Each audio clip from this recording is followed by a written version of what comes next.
नमस्कार, मैं सपना आज एक नए टॉपिक के साथ आप लोग के पास आई हूँ जो अभी बहुत ज़्यादा फेमस हो रहा है पूरे भारत में। क्या है हिट एंड रन का मामला? क्यों लोग न्यू रूल से परेशान हैं? इसको लेकर इतनी ज़्यादा परेशानी क्यों है लोगों को? पहले तो हम समझते हैं हिट एंड रन मामला है क्या? सिंपल सी बात है, यह एक ऐसी दुर्घटना है जिसमें एक गाड़ी से दूसरी गाड़ी टकरा जाती है या किसी दूसरे को गाड़ी से मारकर भाग जाता है या ट्रक वाले किसी को मार देते हैं या कार वाले किसी को मार देते हैं या बाइक वाले किसी को मार देते हैं एक्सेट्रा। जो ड्राइवर है वह पकड़े जाने के डर से भाग जाता है, मदद करने की कोशिश नहीं करता क्योंकि पकड़े जाने पर सजा हो जाएगी तो भाई कोई क्यों रुकेगा। लेकिन ये जो हल्ला जो मचा हुआ है नया रूल को लेकर, उसके लिए हमें पहले समझना पड़ेगा कि जो पहले का रूल था आईपीसी में या मोटर व्हीकल एक्ट में, वो क्या कहता था। वो क्या अभी की तरह ही इतना स्ट्रिक्ट रूल था क्या? इसलिए कानून को पहले से ज्यादा पावरफुल कर दिया गया है या ऐसी क्या बात है जिसकी वजह से लोगों में इतना ज्यादा दहशत फैला हुआ है न्यू रूल को लेकर के। आइए समझते हैं हमारा लॉ क्या कहता है, हमारा कानून क्या कहता है इस बारे में। पहले हम आते हैं जो हमारा आईपीसी का सेक्शन हिट एंड रन मामला को लेकर, उसके उसमें और जो न्यू रूल है उन दोनों में हम डिफरेंस को समझते हैं। जब हम डिफरेंस समझेंगे तभी हमें पता चलेगा कि किस बात का इतना ज्यादा हल्ला मचा हुआ है। तो पहले हम समझेंगे आईपीसी का 3 सेक्शन को, जिसमें है 279, 304 ए एंड 338 को। इन 3 सेक्शन में ही हिट एंड रन की सजा के बारे में डिफाइन किया गया है। अब मैं समझाती हूँ। जो आईपीसी का सेक्शन 279 है वो रैश ड्राइविंग के बारे में बात करता है, और रैश ड्राइविंग का जो मैक्सिमम जो पनिशमेंट था वो सिर्फ 6 मंथ की जेल और ओनली 100 रुपीज का जो 1000 रुपीज का जुर्माना उसमें है, जो वही पनिशमेंट है उसकी। अब हम आते हैं 304 ए, आईपीसी का जो 304 ए है, अब हम उसकी बात करते हैं, जहां कॉजिंग डेथ बाय नेग्लिजेंस के बारे में बताया गया है। इसमें मैक्सिमम 2 साल की सजा है एंड फाइन का प्रोविजन है, या दोनों से भी पनिशमेंट कभी कभी किया जा सकता है।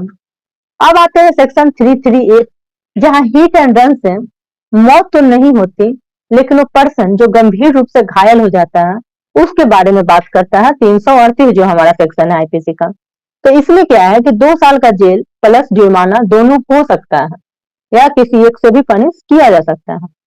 अब हम आते हैं जो हमारा मोटर व्हीकल एक्ट 1988 है, उसके बारे में हम बात करते हैं, जहां हिट एंड रन के लिए क्या सजा है वो देखते हैं।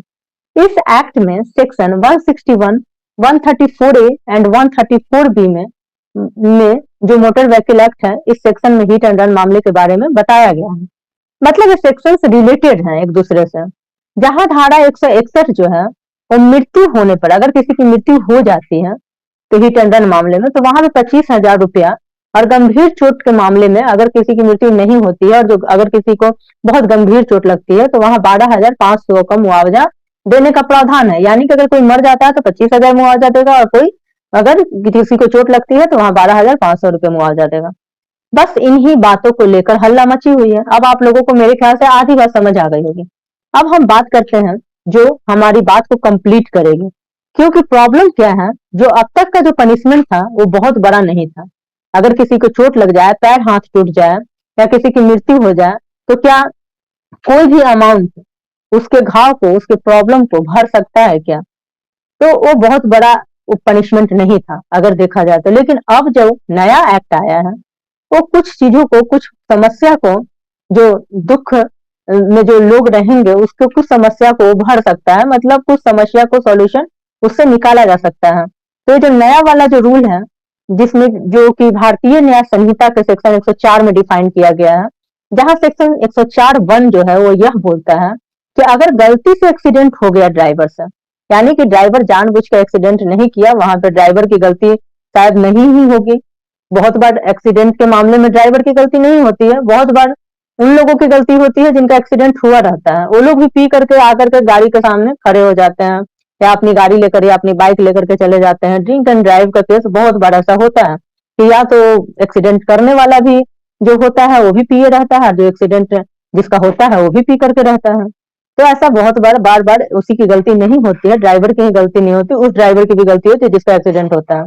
तो इसलिए तो जहां जो 104(1) है हमारा सेक्शन 104 सब सेक्शन 1, वो यह बोलता है कि अगर गलती से एक्सीडेंट हो गया ड्राइवर से, और एक्सीडेंट होने के बाद अगर ड्राइवर घायल को अस्पताल ले जाता है, जो कि बहुत कम पॉसिबल है, अगर अकेले रहेगा तो हो सकता है अच्छा आदमी होगा तो अस्पताल ले जाएगा, लेकिन जहां भीड़ रहेगी वहां कौन उतरेगा, उसको तो कूट देगा।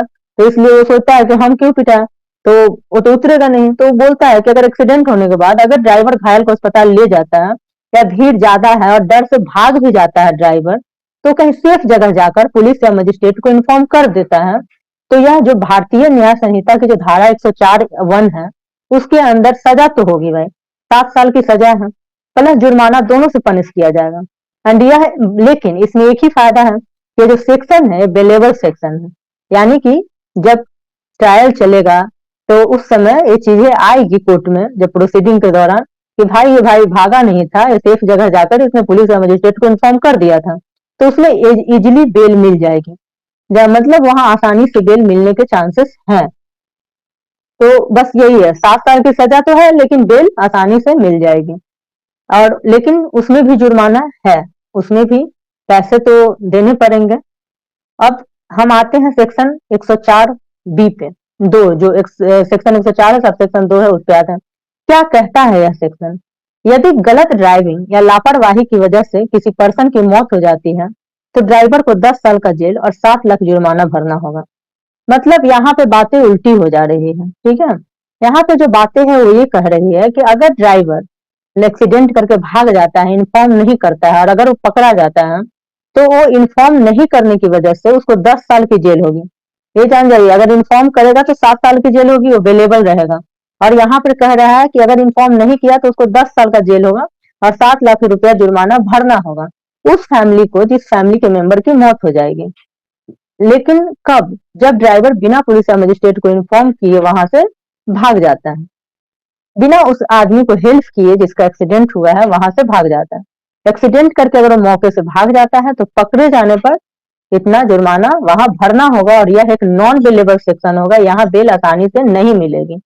यह नियम जो अभी लगा है सभी पर लागू होता है, कार वाले पर, बाइक वाले पर, तो सभी लोग जो ड्राइवरी लाइसेंस धारक। अब आप लोग डिसाइड करें कि कितना सही है और कितना गलत है यह नियम। अभी तक जो सेक्शन हम लोग देखे हैं, शायद आप लोगों को क्लियर हो गया होगा कि क्यों लोग परेशान हैं। अब मैं अपना एक पॉइंट ऑफ व्यू यहाँ रखना चाहती हूँ कि एक जो रूल एक रूल और भी होनी चाहिए थी इसमें। जैसे जो बाइक वाले टेढ़ी मेढ़ी बाइक चला करके कार और ट्रक वाले के सामने आ जाते हैं, क्या वैसे केस में सजा को कम करने का प्रावधान नहीं होना चाहिए? क्या सभी गलतियां ट्रक और कार वाले की ही होती हैं? मेरे ख्याल से तो कुछ वकील वालों के लिए अलग से रूल बनना चाहिए, क्योंकि मैं खुद कई बार भुगत चुकी हूँ। बहुत सारे नौजवान लड़के बाइक लेकर लड़कियों के साथ बैठे होते हैं और टेढ़ी मेढ़ी चला चला के अपनी बड़ी कार वाले को, अपनी बाइक को, कार वाले को, बड़ी गाड़ी वाले को परेशान करते हैं। और कभी कभी कार वाले अगर जल्दी में हो, उसे कहीं जाना हो, तो वो परेशान करते हैं। बाइक तो पतला होता है, छोटा होता है, निकल जाता है, लेकिन कार वाले फंस जाते हैं। जो लोग साइड नहीं देते, जानबूझकर लेडी ड्राइवर देखकर परेशान करते हैं, जानबूझकर गाड़ी के सामने आ जाते हैं, ड्रिंक करके कुछ समझते नहीं और जानबूझकर टकराते हैं। अगर उनका वीडियो रिकॉर्डिंग हो, अगर जैसे कि कोई बगल में बैठा हो और वो वीडियो रिकॉर्डिंग कर ले, कोशिश करे, तो कोर्ट में उस एविडेंस को के बिहाफ पर जिसकी गलती ना हो उसकी सजा को कम कर देने का भी प्रोविजन होनी चाहिए। रूल ड्राइवर की गलती पे है, जब ड्राइवर की गलती नहीं होगी तो रिकॉर्डिंग एविडेंस पे शायद कुछ काम आ जाए। वैसे तो कुछ रूल इसके लिए भी आनी चाहिए। खैर, रूल तो रूल है, फॉलो करें, अपने आप को सेफ रखें, सही है। अब हिट एंड रन मामलों की वजह से एक्सीडेंट की दुर्घटना में कमी आएगी। और मेरा पॉइंट अगर अच्छा लगे तो इसे लाइक और शेयर कीजिए और सब्सक्राइब करना नहीं भूलिए। धन्यवाद।